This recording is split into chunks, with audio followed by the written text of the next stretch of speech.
Hi everyone, it's Holly.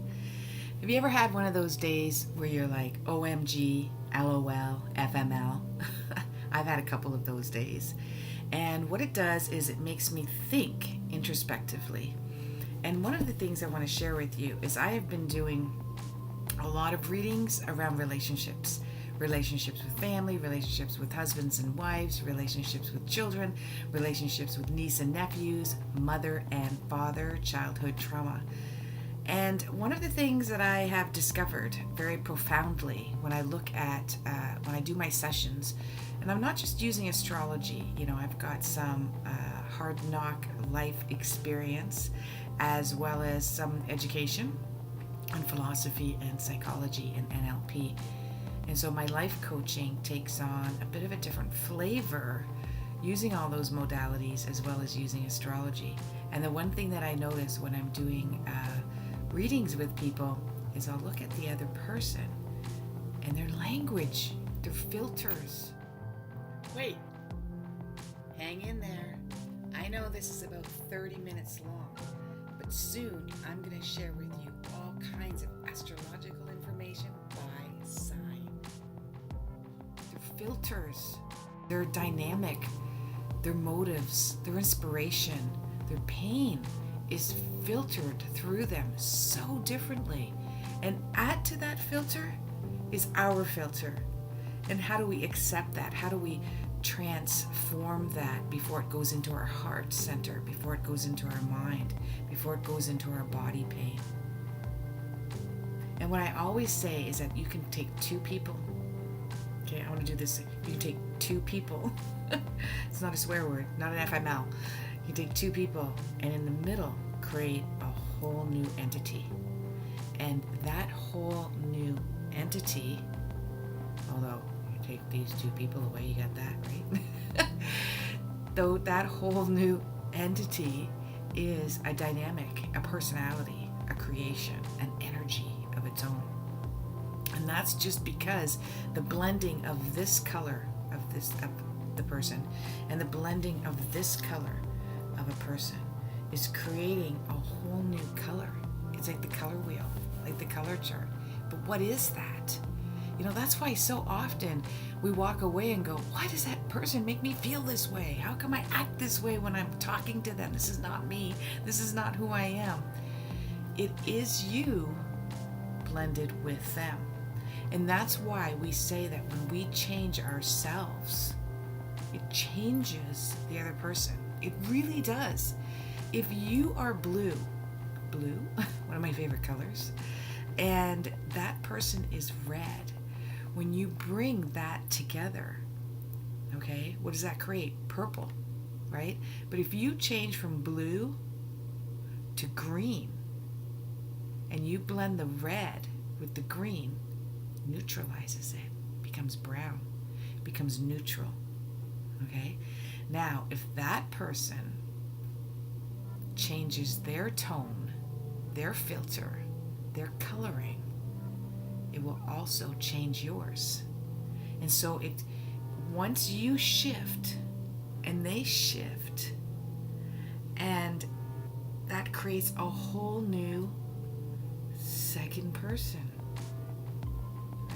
But a whole new second energy comes from that. And that's why a lot of healthy relationships, and I mean healthy, I don't mean it's all rainbows and unicorns and goldy fairy dust, okay?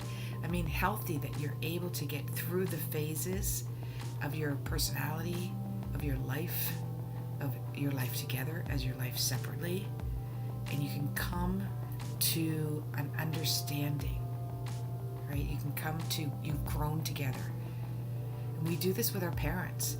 It's probably the only relationship we're going to live our entire life with, probably, I say, because we don't all have that experience. A lot of those relationships are stuck. Some of them have disappeared, physically, mentally, psychologically, emotionally, right? But we can still continue the shift in us, even when those people aren't around, such as exes, or children who have grown up, or best friends we've lost, or loved ones again, either physically, emotionally, or psychologically. And when we shift our energy, even when they're not around, we do shift the third energy that is always there, even when the other person isn't there, because it's in our heart center. It's in our emotions. And every thought, almost every thought, there's an emotion attached to it. And so every memory, and I'll tell you, it's proven scientifically. They have done studies on Alzheimer's, and when they're trying to get them to have a better day-to-day memory, such as simple things as dressing themselves and where is the washroom, as they're going through the exercises to help strengthen these Alzheimer's patients, they use music. They use music without words, emotional, classical music that generates emotion and feeling as they're learning. Because there are 3 things in our brain that are very close to each other: memory, feeling, and music. Okay? And where I'm going with this is that that's proving to you how thoughts and feelings are really snagged together. And so we don't lose the person, we don't lose the memory, we don't lose the thought, and we don't lose the feeling. But we can reframe it, we can revisit it, we can change our essence, our filter, alter it, bring it back to its natural source, which is our heart.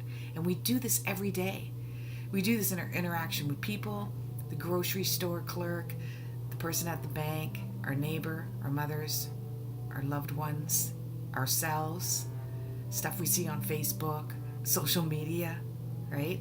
We do this every day. We're constantly being exposed to our filter. I don't know if you've seen the commercial. It's MADD, M-A-D-D. I don't know if that's just Canadian.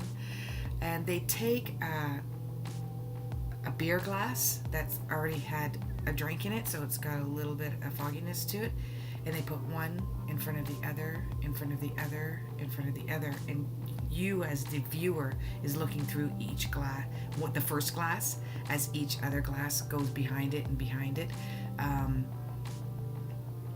and it becomes foggier. And because the idea with MADD is that the more drinks you have, the more your brain is foggy, and then you get an accident, car accident. But it's the same thing with our filters. The more filters we have, one in front of the other, in front of the other, in front of the other, the foggier, the less clear, the less pure our essence is. It's still there, but it's being filtered, right? And whatever their filters are, how many they have, is foggier. And our filters are interchanging, just like a camera. And we can change a filter according to the situation, the environment, or the person that we're with. We do it unconsciously at times. Our ego protects us. Our mind protects us. Our heart center protects us. And so the challenge is, and what I love about my work, because it speeds this up, is that I can show you your filters. I can help you see what those filters are. And the first filter that we have, one of the first ones we have, is our sun sign and our ascendant. I'm going to share with you links on my website, actually it's of my website, where you can take a look at what these filters are. What is your sun sign? What is your ascendant? All you have to do is, for your ascendant, your rising sign, know your time of birth. And so the filter around the sun is about, who am I? Who am I? What is my essence here in this lifetime? What am I supposed to learn in this lifetime? And as an Aries, you're here to learn and discover and explore and share, eventually, bravery, courage, strength, to be fearless, but also to face danger, to face a difficult childhood, possibly, the challenge of it. How did you survive? What did you do to survive? Is it healthy? Is it still a healthy way to survive? Should those old ways of surviving be let go, be advanced, be deepened as we get older? And it's to be not aggressive, not arrogant, not fearful, not forceful. Okay, because those are the shadow sides of an Aries on a bad day or when we're going through a bad phase in our life. And for Gemini, it's about information, gathering information, speaking that little bits of information. You're like an encyclopedia, library, but in a Reader's Digest version.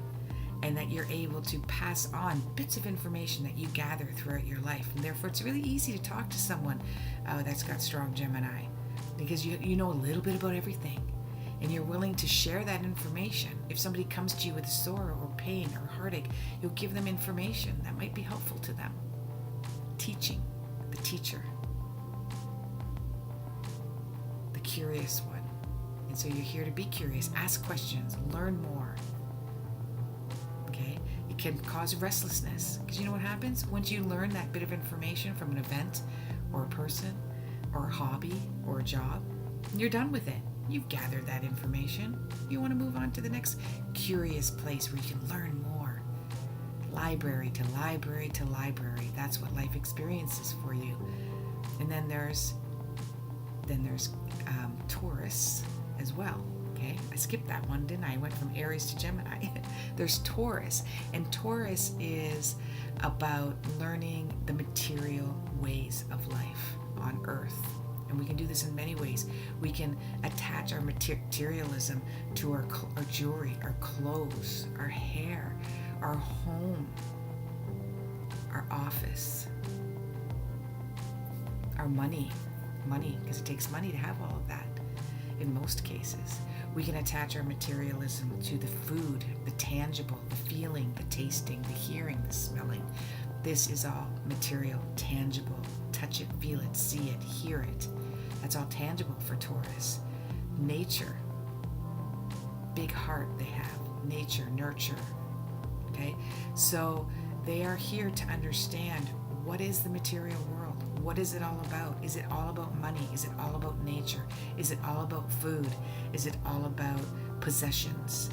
Is it about holding on to possessions for fear of losing what we possess, what we work so hard for, because they're hard workers, right? So they're here really to learn that the material world doesn't have to come from one source. There's many sources that it can come from in a healthy way, and to learn to share possession, because that's how we receive it.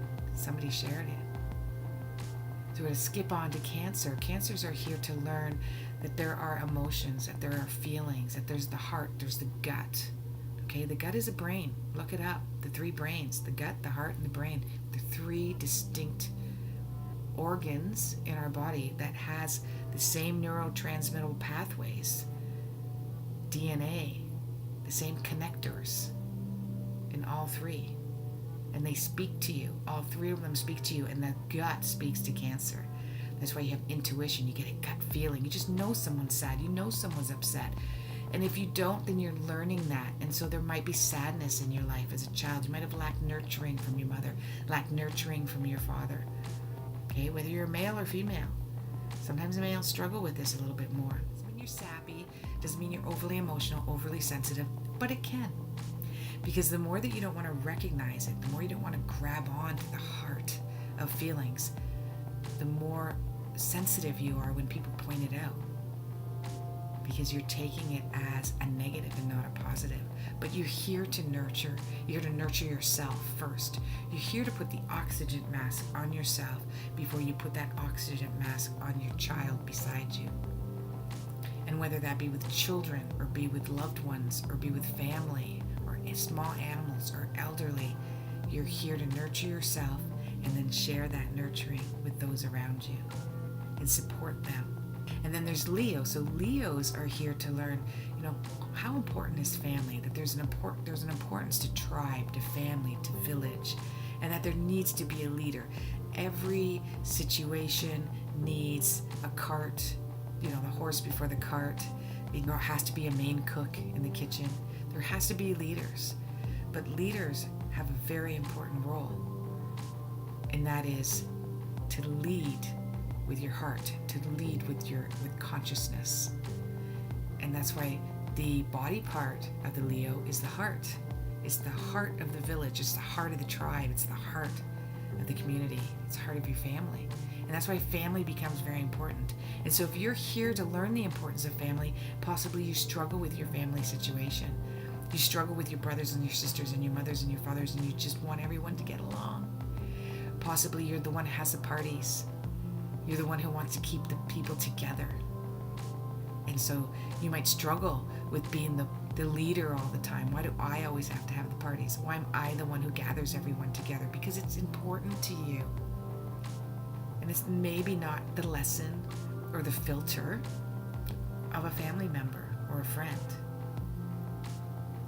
And as you have your own family, if you have them, and if you don't have your own family, you'll find your tribe. You'll spend your life finding your tribe so that you can lead. And you may be exposed to negative leadership.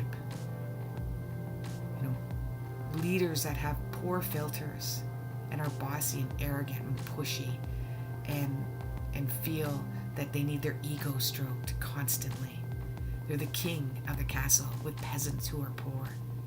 And that's not what you want to be in this lifetime. But you might present or be presented with people like that. And the lesson there is through your filter. What are you learning? What not to be. How not to lead. Virgos are here in a lot of different ways. They're here to serve. Number one, here to serve.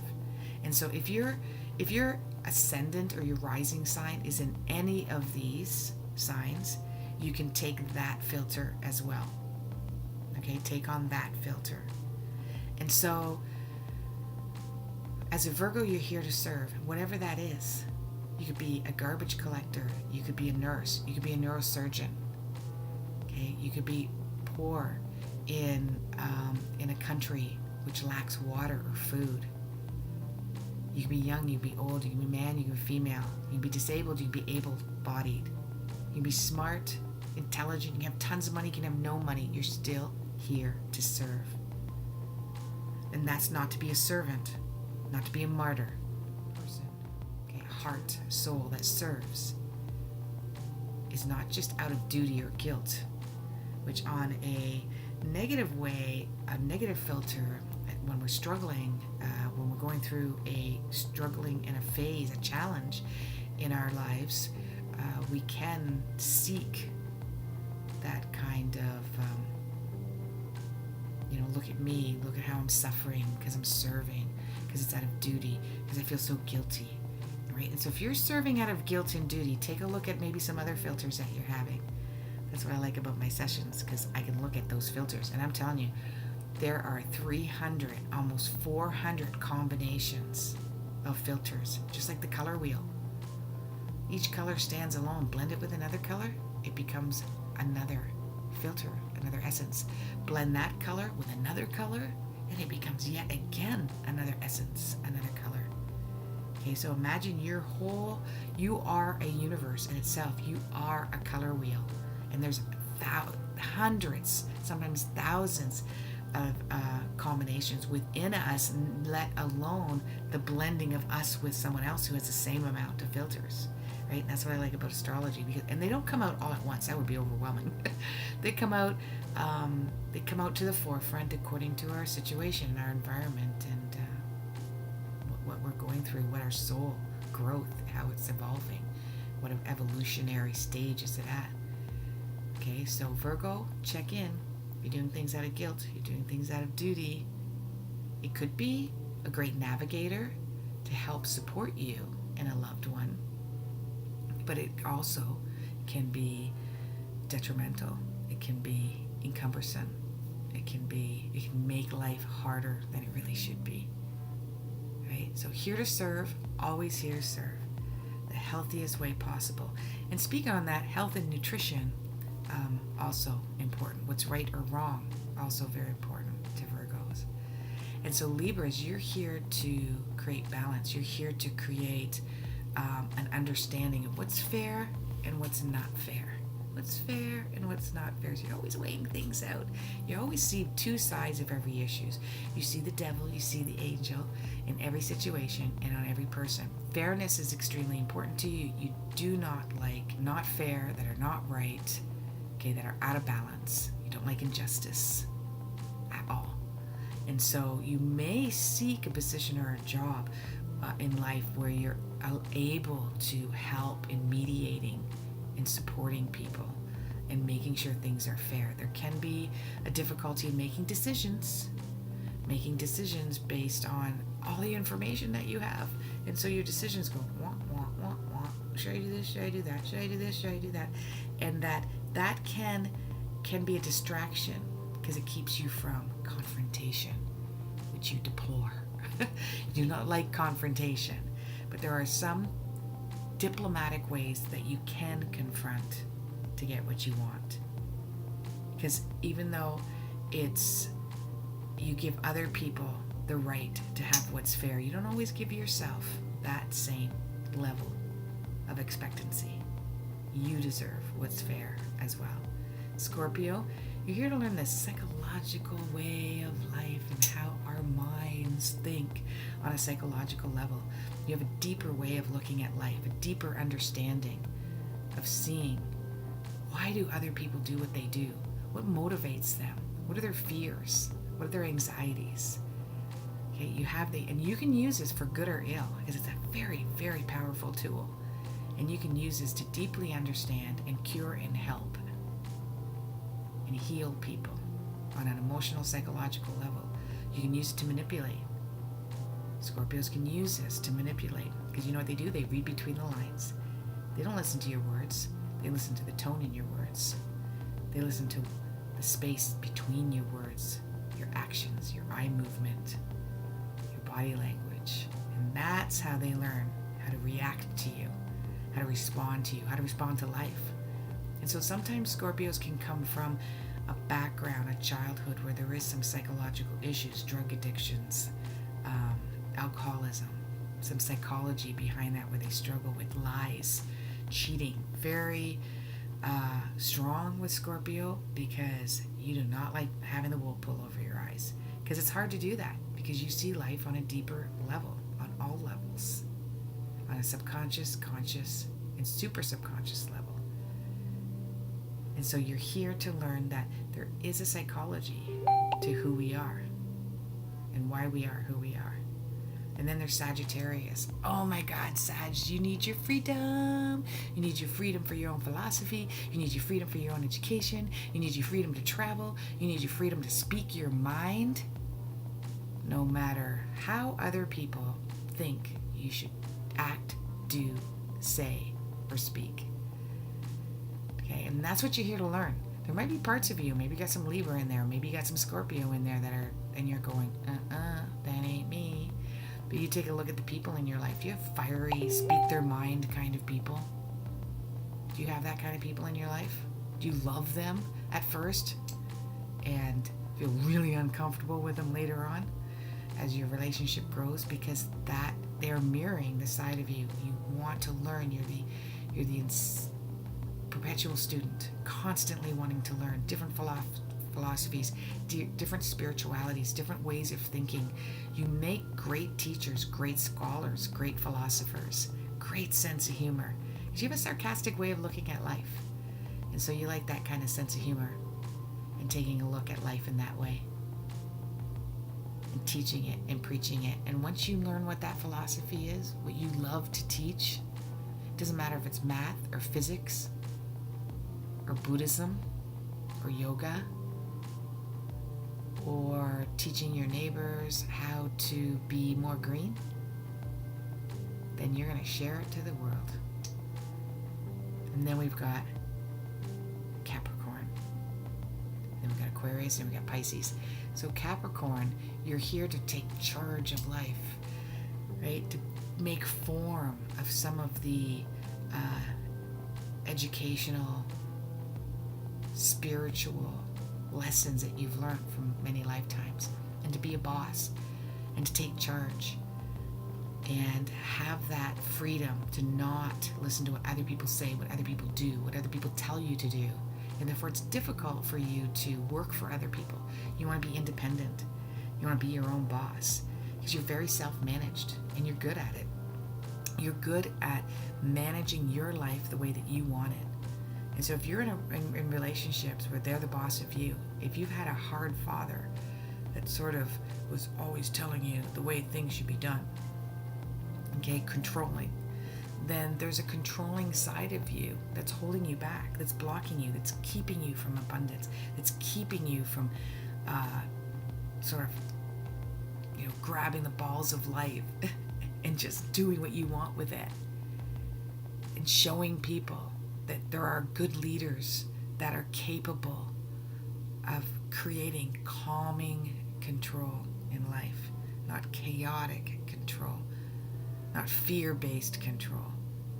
And those are great father figures. Those are great authorities. Those are people we look up to because we feel safe, that they got it together. And that's who you are.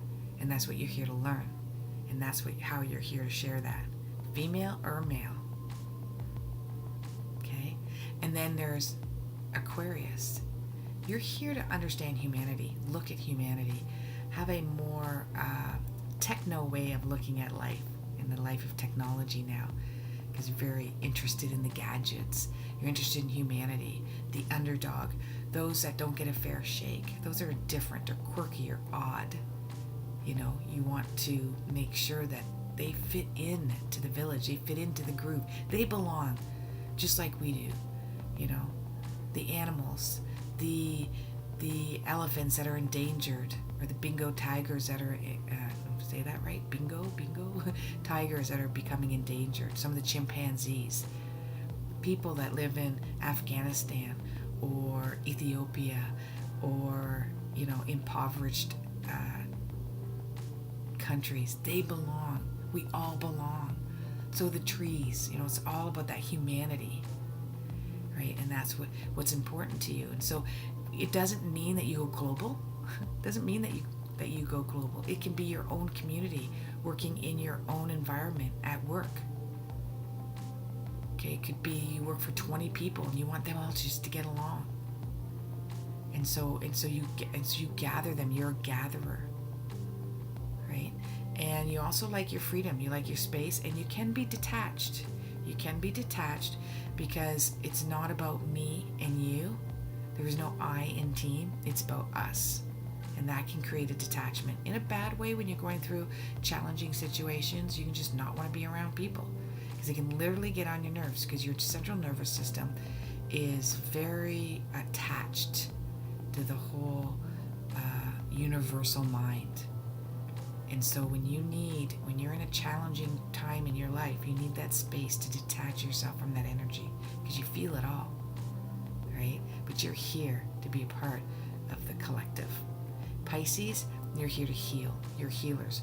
You're here to learn to heal, develop more healing skills that you've developed in past lives, that has created the compassion that you have, that has created the knowing that you have. You don't need to have textbooks or videos or a guru to just know that this is the right thing to do when somebody needs healing, when someone feels alone.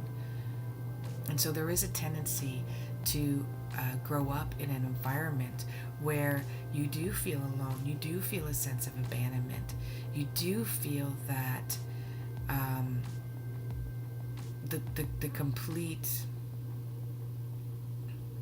emptiness that one can feel when they feel alone. And during this time, you built more compassion and more understanding and more knowing to how to heal and serve others in that way. And in that loneliness, in that quiet time, in that quietness that you created for yourself and maybe others, the connection of those two filters created has given you that time to go introspective, to go deep, to go spiritual. Some Pisces will live their whole life.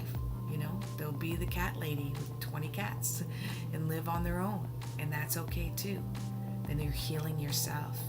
You're using this lifetime to heal you wounds that have built up in other lifetimes. And therefore that loneliness is part of many, many lifetimes. Healing one person, healing 100 people, or healing 1,000,000 people, it doesn't matter because it creates a ripple effect. Any person, any animal, any situation that you heal, you planted a seed and you may not see it grow. You threw out that stone and you may not see how far the ripples go, but assured they do. It's a ripple effect all Pisces create. So those are your filters. This is what I do, and I hope that this session, this lesson, this module has been helpful, and that you had the patience, and congratulations that you did. Whether you had the patience to listen to the entire thing at once or bit by bit, congratulations. I know that I have caused a ripple effect, and I have served you. And thank you for serving me by listening.